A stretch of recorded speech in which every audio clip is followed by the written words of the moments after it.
الحمدللہ وحدہ لا شریک لہ والصلاۃ والسلام علی من لا نبی بعد۔ تراویح ایک عبادت ہے جو اللہ کی رضا کے لیے لوگ پڑھتے ہیں، اور تراویح پڑھانے والا بھی اللہ کی رضا کے لیے پڑھاتا ہے، اس میں تو کوئی دوسری رائے نہیں ہے۔ باقی مسئلہ جو امام تراویح پڑھاتا ہے اور پورا دن قرآن کریم کو یاد کرتا ہے، قرآن کریم سنانے کے لیے کسی اور مشغلے میں مشغول بھی نہیں ہو سکتا، اور اس کے اخراجات بھی ہیں، اس کی ضرورتیں بھی ہیں، تو اس تراویح پڑھانے والے کو تو پیسوں کی نیت سے نہیں، اللہ کی رضا کے لیے ہی پڑھانی چاہیے۔ لیکن اس کے پیچھے تراویح پڑھنے والوں کو چاہیے اس امام کی خدمت کریں، اس امام کو ہدیہ دیں، اور زیادہ سے زیادہ دینا چاہیے۔ میں اکثر یہ بات عرض کیا کرتا ہوں، ایک بات تو یہ سمجھ لیں کہ جو لوگ یہ چاہتے ہیں کہ تراویح پڑھانے والا اجرت نہ لے، وہ یوں کیوں نہیں کر لیتے کہ اپنے بچے کو قرآن کریم پڑھا لیں اور مصلی پر کھڑا کر دیں؟ وہ کیوں نہیں کر لیتے خود قرآن یاد کر لیں اور تراویح پڑھا لیا کریں؟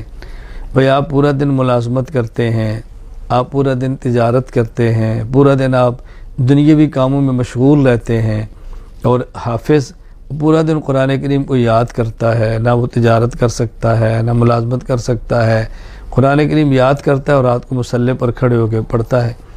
اگر کوئی بیچارے کو ایک اٹکن بھی آ جائے تو پوری مسجد شور بھی ڈالتی ہے، کوئی بھول بھی جائے تو آپ کی باتیں بھی سنتا ہے، تو اس کو محنت بھی کرنی پڑتی ہے۔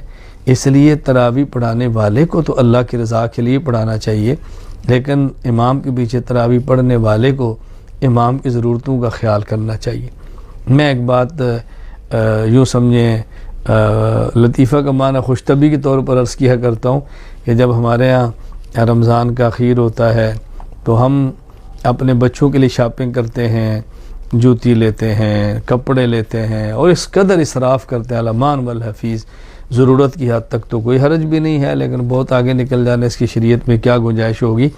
اب آپ نے سب کچھ کر لیا، اب مجھے آپ فرمائیں کہ ایک حافظ صاحب ہیں، قاری صاحب ہیں، وہ پورا مہینہ کچھ نہیں کرتے، قرآن کریم یاد کرتے ہیں اور رات تراویح پڑھاتے ہیں۔ اب وہ اگر مہینے کے بعد گھر جائیں اور اہلیہ پوچھے بھئی میں نے کپڑے لینے ہیں، تو وہ نے کہہ دے بھئی سورۃ النساء کا اجر تم لے لو۔ بیٹی کہتی ہے کہ ابو مجھے جوتی لے کر دے دے، تو کہ بیٹی سورہ بقرہ کا ثواب تم لے لو۔ اب بتاؤ اس سے کیا اس کے گھر کا ماحول ٹھیک ہو جائے گا؟ اس کی ضرورتیں پوری ہو جائیں گی؟ تو جس طرح آپ تراویح پڑھتے ہیں اجر کے لیے، وہ بھی تراویح پڑھاتا ہے اجر ہی کے لیے۔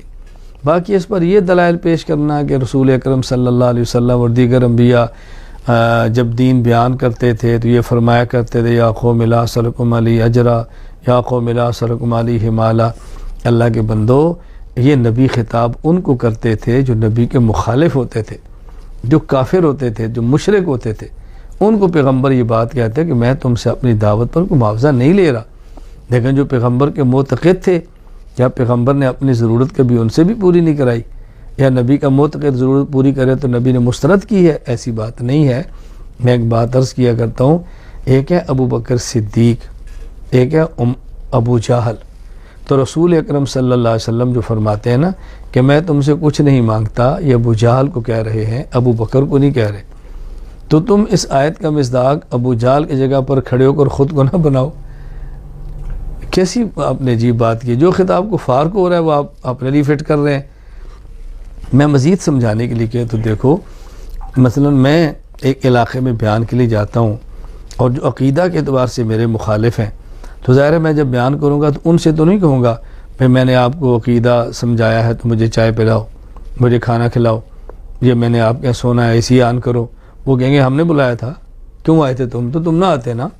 تو ان کو تو نہیں کہوں گا نا، ان کو تو میں کہوں گا میں تمہیں عقیدہ بتاتا ہوں اور حرام ہے میں تم سے ایک چیز بھی مانگوں۔ لیکن جو میرے عقیدت مند ہے، میرے محبت والے، ان کے پاس آتا ہوں تو ان کو تو بندہ یہ بھی کہتا ہے کہ چائے پلاؤ، بھائی کھانا کھلاؤ، اور بھائی ذرا ایک کپ کافی بنا کے لاؤ۔ تو وہ کہہ جی کیا اللہ کے نبی تو فرماتے ہیں میں کچھ نہیں، تم تو ہم سے مانگتے ہو۔ کوئی بھی ایسے نہیں کہتا۔ میں اس لیے گزارش کرتا ہوں فرق سمجھو۔ قرآن کریم میں جو انبیاء کا خطاب ہے کہ ہم کسی سے مطالبہ نہیں کرتے، وہ غیر